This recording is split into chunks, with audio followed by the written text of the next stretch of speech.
আপনাদের সামনে নতুন একটা ভিডিও নিয়ে চলে আসলাম। এখন আমার সামনে যে দেখতেছেন এটা একটা পুশ শাওয়ার। আমি এখন এই পুশ শাওয়ারটা ফিটিং দেব। চলেন দেখে আসি এই পুশ শাওয়ারটা কীভাবে ফিটিং দেয়। এই পুশ শাওয়ারের ভিতর আপনি পাবেন হলো দুটি রাবার, একটি লতা পাইপ এবং একটি পুশ শাওয়ার এবং একটি লক। আপনার প্রথমত এই রাবারটা ভিতরে সুন্দর করে সেটিং করে দিতে হবে। দেওয়ার পরে আপনার এই পুশ শাওয়ারটা লাগাতে হবে। দেখতেই পাচ্ছেন কিভাবে আমি পুশ শাওয়ারটা লাগাচ্ছি। এইভাবে পুশ শাওয়ারটা লাগাতে হবে। লাগানোর পরে তারপরে আমি এটাকে ফিটিং দেব। দেখতে থাকুন কিভাবে আমি এই পুশ শাওয়ারটা লাগাই।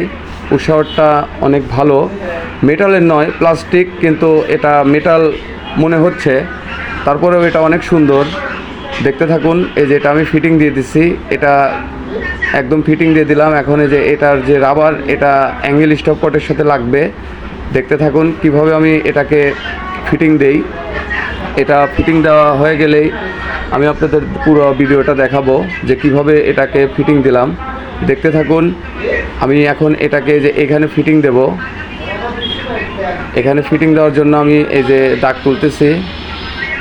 আসলে বোঝা যাচ্ছে না, কারণ হলো যে ক্যামেরাটা আমি নিজেই ধরছি এবং নিজেই ভিডিও করতেছি, সেজন্য ভালো করে বোঝা যাচ্ছে না। তারপরেও আমি আপনাদেরকে ভালো করে দেখাবো। এই যে দেখতে থাকুন। এখানে এটা ফিটিং হবে।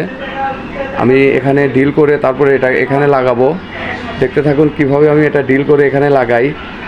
এটা ডিল করা শেষ হলেই এটা এখানে ঝুলিয়ে দেব। দেখতে পাচ্ছেন আমি এটা এখানে ডিল করে লাগিয়ে দিছি। এখন আমি হ্যান্ড শাওয়ারটা এখানে ঝুলিয়ে দেব।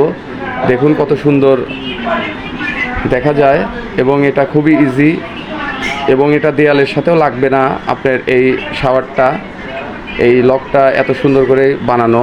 দেখতে থাকুন। ধন্যবাদ সবাইকে। আসসালামু আলাইকুম।